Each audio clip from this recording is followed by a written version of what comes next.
Hi అండి, నమస్తే. నేను మీ Lakshmi. Welcome to Lakshmi kitchen. ఈరోజు మన వీడియోలో అవెన్ లేకుండా ఇంట్లో ఉండే వాటితోనే సింపుల్గా పిజ్జా అయితే ఎలా చేసుకోవాలో చూద్దామండి. మంచి రుచిగా ఇంట్లో ఉండే వాటితోనే పన్నీర్ పిజ్జా ఎలా చేసుకోవాలో చూద్దామండి. చాలా టేస్టీగా, చాలా సింపుల్గా కూడా చేసేసుకోవచ్చు. సేమ్ మనకు రెస్టారెంట్లో ఎలా ఉంటుందో అలాగే చేసుకోవచ్చండి. పిజ్జా అంటే ఇష్టం లేని వాళ్ళు ఎవరు ఉండరు కదండి. పిజ్జా ప్రియుల కోసం నేను ఇప్పుడు సింపుల్ ప్రాసెస్లో అయితే చూపించబోతున్నాను. ఇంట్లో ఉండే వాటితోనే చేసేసుకోవచ్చండి. చాలా సింపుల్ ప్రాసెస్లో అయితే చూపించబోతున్నాను. మన ఛానల్ని ఫస్ట్ టైం చూస్తున్నట్లయితే ప్లీజ్ లైక్ చేయండి, సబ్స్క్రైబ్ చేసుకోండి. వీడియోని స్కిప్ చేయకుండా ఎండ్ వరకు చూడండి. నెక్స్ట్ ప్రాసెస్లోకి వెళ్దామండి. అందుకోసం ముందుగా మిక్సింగ్ బౌల్ ఒకటి తీసుకోవాలండి. ఇక్కడ నేను 2 కప్పులు మైదా తీసుకుంటున్నానండి. ఈ 2 కప్పుల మైదా మనకు 300 గ్రామ్స్ వరకు ఉంటుందండి. ఈ 300 గ్రామ్స్ మైదా 3 పిజ్జాలకు వస్తుంది. నెక్స్ట్ ఇందులోకి మన టేస్ట్కి తగ్గ సాల్ట్ వేసుకుందామండి. 1/2 టేబుల్ స్పూన్ బేకింగ్ సోడా వేసుకుందాం. 1 టేబుల్ స్పూన్ బేకింగ్ పౌడర్ వేసుకుందామండి. ఇవన్నీ కూడా ఈ పిండిలో కలిసేలాగా కలుపుకోవాలి. నెక్స్ట్ ఇందులోకి కొద్దిగా పెరుగు వేసుకుంటూ ఈ పిండి అంతా కూడా చపాతీ పిండిలాగా సాఫ్ట్గా కలుపుకోవాలండి. ఇందులో మనం వాటర్ అయితే ఎక్కడ యూస్ చేయకూడదు. అంతా పెరుగుతోనే పిండి అంతా కూడా కలుపుకోవాలండి. పెరుగు కూడా మనకు రూమ్ టెంపరేచర్లో ఉండేలాగా చూసుకోండి. ఒకటేసారి ఎక్కువ పెరుగు వేసేయద్దండి, పిండి పలచబడిపోతుంది. కొద్దిగా వేసుకుంటూ చూసుకుంటూ కలుపుకోవాలి. టోటల్గా అయితే ఇలా అంతా కూడా కలుపుకోవాలండి. నెక్స్ట్ ఇందులోకి కరిగించిన బటర్ కొద్దిగా వేసుకుంటున్నాను. బటర్ వేసిన తర్వాత కూడా మనం బాగా ప్రెస్ చేస్తూ కలపాలండి. అప్పుడే మనకు పిండి సాఫ్ట్గా ముద్దలాగా వస్తుంది. ఇలా అంతా కూడా కలిపిన తర్వాత మళ్ళీ కూడా కొద్దిగా బటర్ వేసుకొని మళ్ళీ ఒకసారి కలుపుకుందామండి. బటర్ వేసిన తర్వాత పిండికి బాగా ప్రెషర్ ఇస్తూ ఇలా కలపాలండి. అప్పుడే మనకు పిండి సాఫ్ట్గా ఉంటుందండి. ఇలా టోటల్గా అయితే అంతా కూడా కలిపేసుకోవాలి. ఇప్పుడు పైనే కొద్దిగా బటర్ అప్లై చేసుకొని క్లోజ్ చేసుకొని ఒక 20 మినిట్స్ కానీ 30 మినిట్స్ కానీ పక్కన పెట్టేసుకుందామండి. చూడండి, 20 మినిట్స్ తర్వాత ఓపెన్ చేసి చూస్తున్నానండి. పిండి అంతా కూడా పొంగినట్టుంది కదా. ఇప్పుడు మళ్ళీ కూడా పిండికి బాగా ప్రెషర్ ఇస్తూ ఇలా అంతా కూడా కలపాలి. ఇప్పుడు ఇలా కలిపిన పిండిని 3 పార్ట్స్గా డివైడ్ చేసుకుందాం. ఇప్పుడు మనం డివైడ్ చేసి పెట్టుకున్న ఈ మైదా అంతా కూడా చేతికి కొద్దిగా బటర్ రాసుకొని అంతా కూడా మైదాకు అప్లై చేసుకొని పక్కన పెట్టుకుందామండి. నెక్స్ట్ పిజ్జా చేసుకోవడానికి నేనైతే ఈ ప్లేట్ తీసుకుంటున్నాను. మీ దగ్గర కనుక పిజ్జా మేకర్ ఉన్నా కానీ దాన్నే తీసుకోవచ్చండి. ఇప్పుడు ఈ ప్లేట్కి అంతా కూడా బటర్ అప్లై చేసుకుందాం. ఇలా మీకు వీడియోలో చూపిస్తున్న విధంగా ఇలా అంతా కూడా సైడ్లు కూడా అంతా బటర్ అప్లై చేసుకోవాలండి.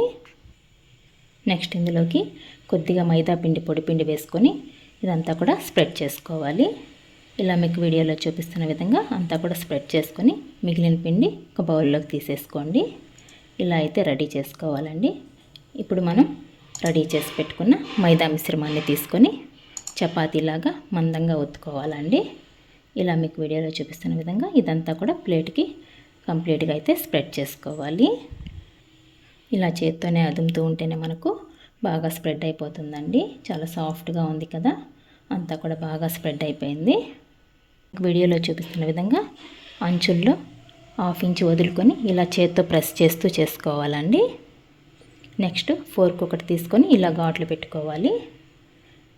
మనకు పిజ్జా పొంగిపోకుండా ఉండడం కోసం ఇలా అయితే పెట్టుకోవాలండి. ఇప్పుడు మనం పిజ్జా సాస్ వేసుకుందామండి. ఈ పిజ్జా సాస్ మనకు ఏ సూపర్ మార్కెట్లో అయినా కూడా దొరుకుతుంది. ఇప్పుడు 2 టేబుల్ స్పూన్ పిజ్జా సాస్ అయితే వేసుకొని అంతా కూడా స్ప్రెడ్ చేసుకోవాలి. 1/2 ఇంచ్ వదులుకొని అంతా కూడా అప్లై చేసుకోవాలి. ఇలా మీకు వీడియోలో చూపిస్తున్న విధంగా ఇలా అంతా కూడా చేసుకోవాలండి. నెక్స్ట్ ఇందులోకి ఇప్పుడు మనం టాపింగ్స్ రెడీ చేసుకుందామండి. నేను అన్నీ కూడా ముందుగానే కట్ చేసి పెట్టుకున్నాను. Tomato, onion and capsicum, sweet corn and paneer, cheese అండి. ముందుగా మనం చీజ్ కొద్దిగా వేసుకుందాం. ఇలా అన్నీ కూడా మీకు వీడియోలో చూపిస్తున్న విధంగా అన్నీ కూడా వేసుకోవాలండి. ఇలా 1 బై 1 అన్నీ కూడా వేసుకోవాలి. నెక్స్ట్ పన్నీర్ ముక్కలు పెట్టుకుందామండి.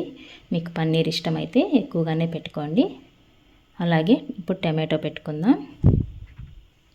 ఒకదాని మీద ఒకటి పెట్టకుండా ఇలా పక్క పక్కనే పెట్టుకోండి, అప్పుడే మనకు టేస్ట్ బాగుంటుందండి.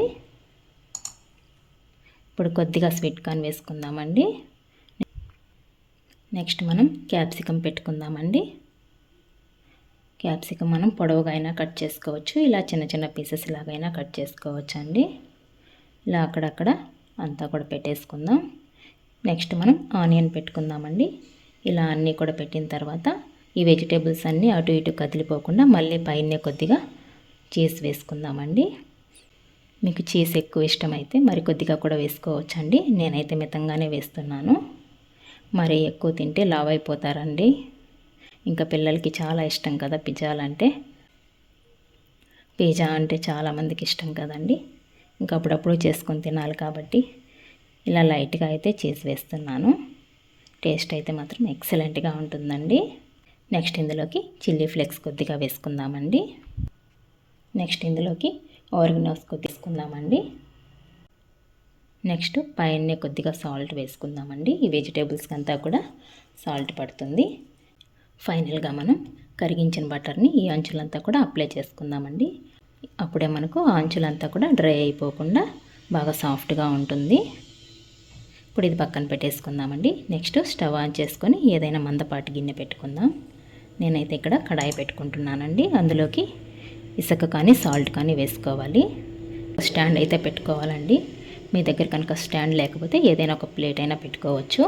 ఇలా పెట్టుకున్న తర్వాత క్లోజ్ చేసుకొని ఒక 10 నిమిషాలు అయితే ఫ్రీ హీట్ చేసుకోవాలి.